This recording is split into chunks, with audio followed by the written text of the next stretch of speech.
निशाने पर आज नहीं पाकिस्तान शुरुआत से रहा है, लेकिन इसको निशाने पर कैसे लिया जाए। बीजेपी नेता मनीष पारीक जी हमारे साथ हैं, कांग्रेस नेता सुरेश चौधरी जी हमारे साथ हैं, कारगिल वॉर के गवाह और महावीर चक्र विजेता दिगेंद्र सिंह जी हमारे साथ होंगे, साथ ही वरिष्ठ पत्रकार ओम सैनी जी बातचीत में हमारे बीच मौजूद होंगे। अब उस बात की चर्चा, उस सवाल की चर्चा जिसे नरेंद्र मोदी को लेकर दरअसल किया जा रहा है।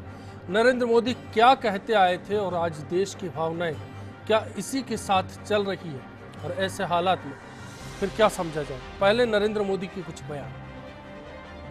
पाकिस्तान के प्रधानमंत्री ने हिंदुस्तान के और पाकिस्तान के कुछ पत्रकारों को नाश्ते पर बुलाया था। बहुत गंभीर बात मैं कह रहा हूं दोस्तों, उनको नाश्ते पर बुलाया था और जहां हिंदुस्तान के पत्रकार मौजूद थे, नवाज शरीफ की मिठाई खा रहे थे, उस समय बहुत गंभीर बात कर रहा हूं दोस्तों, सुनिए, बहुत गंभीर बात बता रहा हूं दोस्तों, प्लीज दोस्तों, आपके दिल को चोट पहुंचेगी ऐसी बात बता रहा हूं। नवाज शरीफ ने यह कहा, हिंदुस्तान के प्रधानमंत्री देहाती औरत जैसे हैं। भाइयों बहनों, हिंदुस्तान में मेरे प्रधानमंत्री से हम लड़ेंगे, नीतियों के लिए झगड़ा करेंगे, लेकिन ये 125 करोड़ के देश के प्रधानमंत्री हैं। नवाज शरीफ, ये आपकी कौन सी औकात है? मैंने कहा मुझे आतंकवादियों ने मुझको ललकारा है, और आतंकवादियों ने कहा कि किसने अपनी मां का दूध पिया है जो 26 जनवरी को श्रीनगर के लाल चौक में आकर के, और तब जाकर के मैंने कहा था कि मैं 26 जनवरी को सुबह ठीक 11 बजे श्रीनगर के लाल चौक पहुंचूंगा। मैं बुलेट प्रूफ जैकेट पहन करके नहीं आऊंगा, मैं बुलेट प्रूफ गाड़ी में नहीं आऊंगा, हाथ में सिर्फ तिरंगा झंडा लेकर के आऊंगा, और फैसला 26 जनवरी को श्रीनगर के लाल चौक में होगा किसने अपनी मां का दूध पिया।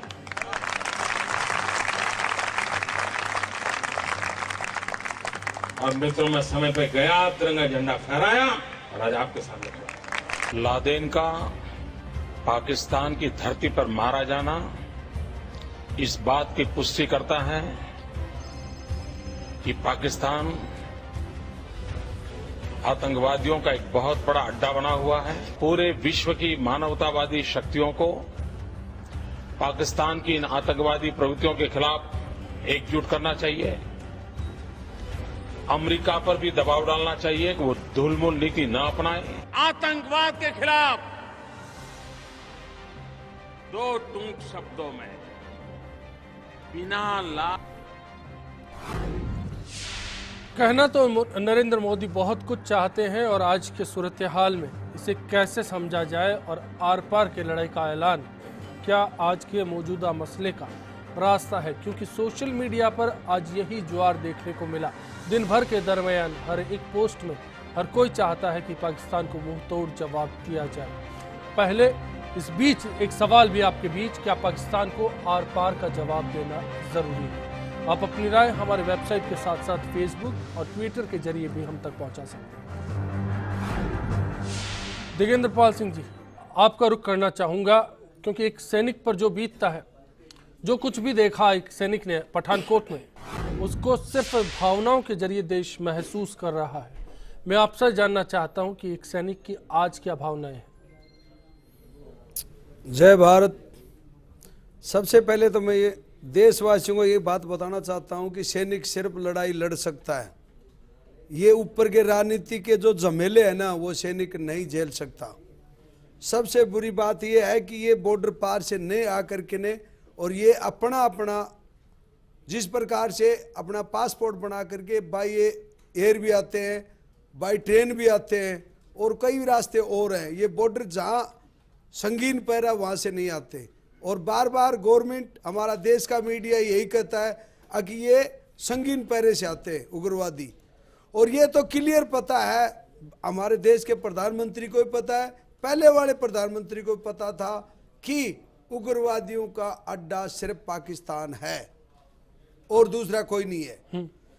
तो मैं तो यही कहना चाहता हूं कि इनसे सभी प्रकार का रिश्ता खत्म करें, ना कि देश के प्रधानमंत्री जाते हैं और शादी के अंदर रसगुल्ले खाते हैं और पहले वाले प्रधानमंत्री को कहते हैं कि उसी ने ये कहा था कि देश का, भारत का प्रधानमंत्री तो एक औरत बरोबर है। तो फिर आप तो मर्द हैं, कुछ गर्द करके दिखाओ ना। एक सैनिक की भावना आप सुन सकते हैं, समझ सकते हैं। कांग्रेस भी आज सुरेश जी सवाल दिन भर खड़े करती रही, ऐसा क्यों? मैं सुनील जी पहले तो आपके चैनल के माध्यम से इस देश के लिए जो जवान शहीद हुए उनको सत नमन करता हूं, उनको सैल्यूट करता हूं। आज देश में एक विचार है, पूरा देश एक बात सोच रहा है कि प्रधानमंत्री बनने से पहले मोदी जी ने एक चैनल पे एक इंटरव्यू दिया था, आपकी अदालत, और उस अदालत में देश के प्रधानमंत्री ने एक बहुत बड़ी बात कही थी। उन्होंने कहा था कि पाकिस्तान को लव लेटर भेजना बंद करो। ये 125 करोड़ का देश है, 125 करोड़ जनता की ताकत को समझो। और किसी पाकिस्तानी ने कहा था या नहीं कहा था, लेकिन देश का प्रधानमंत्री पूर्व प्रधानमंत्री को देहाती औरत बताता है। वो पत्रकार सम्मेलन कहां मोदी जी ने देखा, हमने तो नहीं सुना।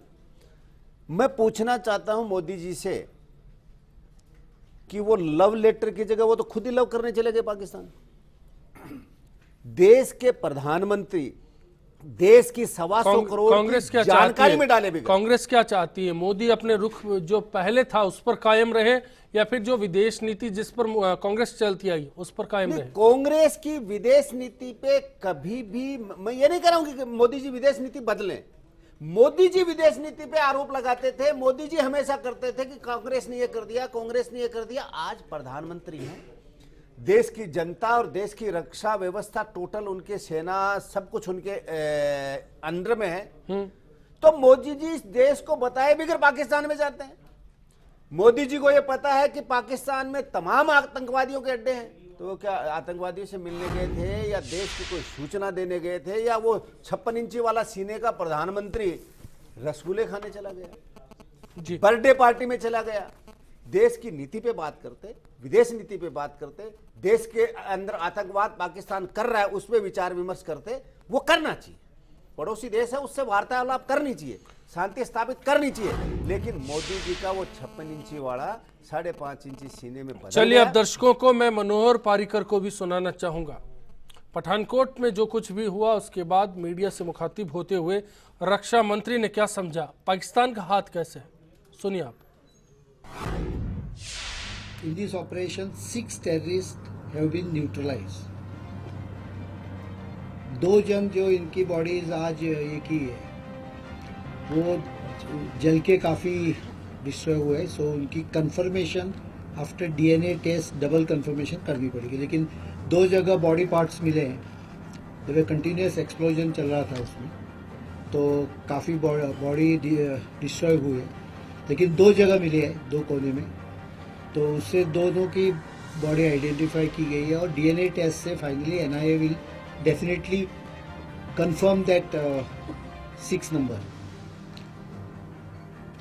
अभी कोम्बिंग ऑपरेशन जारी है, थोड़े गैप्स दिखते हैं, वो इन्वेस्टिगेशन करने के बाद समझ जाएंगे। लेकिन आई डोंट थिंक हम लोगों ने सिक्योरिटी पे कुछ कॉम्प्रोमाइज़ किया। सिक्योरिटी पूरी तैयारी की थी।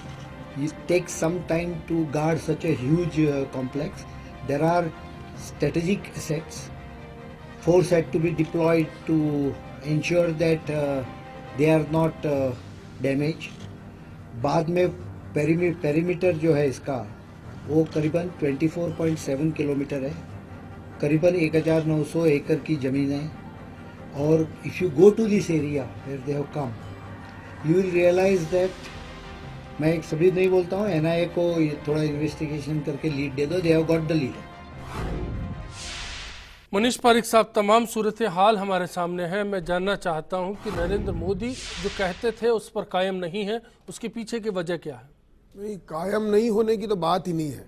जो अभी सुरेश जी ने बात करी उसमें प्रश्न है, संभावनाएं हैं और आशंकाएं हैं, उनमें कोई जवाब, कोई कार्रवाई की बात तो है ही नहीं।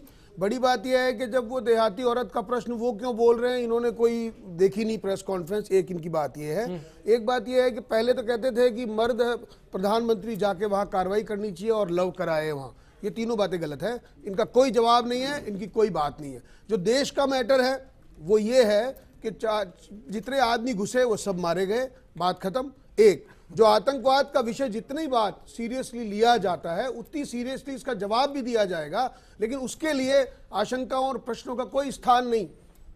तो फिर किस बात का स्थान होना चाहिए? आज किस मसले पर बात होनी चाहिए? मुझे लगता है कि सबर का।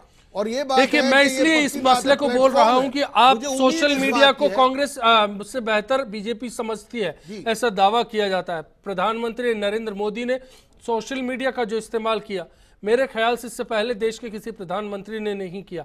वो सोशल मीडिया के मैसेजेस आप तक भी पहुंचे होंगे। जो लोग मोदी को वोट दे चुके हैं वो मोदी से चाहते हैं कि जो बोला आर पार की लड़ाई, उस पर बात क्यों नहीं करते? तो आर पार की लड़ाई कैसे बात होगी? पर मुझे लगता है अश्विनी जी, एक व्यक्ति के भावना के अभिव्यक्ति प्रधानमंत्री जी ने अभी आपने टीवी पे बयान मिलिट्री की कार्रवाई के बीच में समानता कैसे हो सकती है? एक दूसरी बात, आप जो सुरेश जी कह रहे हैं कि कैसे सुना आपने बयान, ये पूरा बेस है। मैं अभी भी कह रहा हूं आपको ये बात, ये पूरी तरह से फुल प्रूफ बात है कि ये वो प्लेटफॉर्म है आतंकवादी, जिसके कारण 3-4 महीने में आप देखेंगे कि इसका जो जवाब दिया जाएगा तब यही लोग पक्ष में बात करेंगे। नहीं, लेकिन इसके लिए समय तो देना पड़ेगा। जिन लोगों को खाली प्रश्न करना है, अखिल भारतीय प्रश्न करो पार्टी बन गई है, उसको पिछली बात करें, उनको पता ही नहीं इस बारे में। ये मिलिट्री की सीनियरिटी जानने वाले लोग बता सकते हैं। इनका अब यही तो बात है, उन्होंने ये कहा था नहीं कर रहे, यही तो बात हुई। 3 बयान है कार्रवाई कहां से आ गई? ऑपरेशन खत्म हो गया, ऑपरेशन खत्म कल हुआ है। आ रहा हूं दिगेंद्र जी। मैं ये कहना चाहता हूं कि हमारे सैनिकों ने उग्रवादियों को खत्म कर दिया, लेकिन हमारे सैनिक भी तो शहीद हुए वहां पर। मैं ये कहना चाहता हूं ये सिलसिला कब तक शुरू रहेगा? जब तक ये जब तक धरती रहेगी, जब तक ये सैनिक अपनी जान देते रहेंगे। चलिए, ये सवाल है। इस बीच में ओम सैनी जी आपका भी रुख कर रहा हूं मैं। एक बात आपसे भी समझना चाहता हूं, ताजा सूरत हाल के लिए जिम्मेदार किसे समझा जाए? पाकिस्तान को, नरेंद्र मोदी को, या फिर देश की व्यवस्था को? देखिए, सबसे पहले तो जो कुछ नरेंद्र मोदी साहब के 4 भाषण हमने सुने, उनके बारे में उन्हीं की पार्टी के अध्यक्ष कह चुके हैं कि चुनावी जुमले हैं, इन पे यकीन मत कीजिएगा। ये बात तो पहले समझ में आ जानी चाहिए। दूसरी बात है कि डिप्लोमेसी वाला जो सिलसिला है, जो भाषा है, वो बहुत अलग होती है। और मुझे ऐसा लगता है कि हमारे देश के वर्तमान प्रधानमंत्री को वो भाषा नहीं आती है, और इसीलिए ये बड़ा बचकाने से बयान उनके देखने सुनने को मिलते हैं। और निश्चित रूप से इस फेल्योर को गंभीरता से बयान होने चाहिए। अगर आप मुझे कहने को अगर मैं तो गंभीर नहीं, आप कहते नहीं, आप गंभीर नहीं आया, आप इसको मजाक समझ रहे हैं। ये देश पे हमला है, इस पे जवान मरे हैं। आप जानते नहीं है कि उस एयरफोर्स का जो वो बेस है वो कितना बड़ा है, और उस पर आर्मी और बीएसएफ और पुलिस तीनों लगे हुए थे। उसके बावजूद 7 जवान मरे हैं, और 6 लोगों को मारने के लिए टैंकों का इस्तेमाल करना पड़ा। मोदी जी जिम्मेदार है। आप ये बताना चाह रहे हैं कि मोदी जी जिम्मेदार है उसके लिए? मोदी बिल्कुल जिम्मेदार, देश के प्रधानमंत्री और प्रधानमंत्री के साथ साथ में गृह मंत्री और रक्षा मंत्री। बिल्कुल पूर्वाग्रह। आप लोग अपने नेता को बचाना देश के चलिए, मेरे ख्याल से मैं मनीष जी लौटूंगा आपके पास में, और बाकी लोगों से भी बात करेंगे। सवाल देश के सूरत हाल का है, देश के सूरत हाल का है, और इसके लिए जिम्मेदार कौन है? देश की भावनाएं अगर कुछ कहती है तो फिर उस पर क्या बात होनी चाहिए? छोटा सा ब्रेक, लौट रहा हूं, आप देखते रहिए, बिग फाइट जारी है।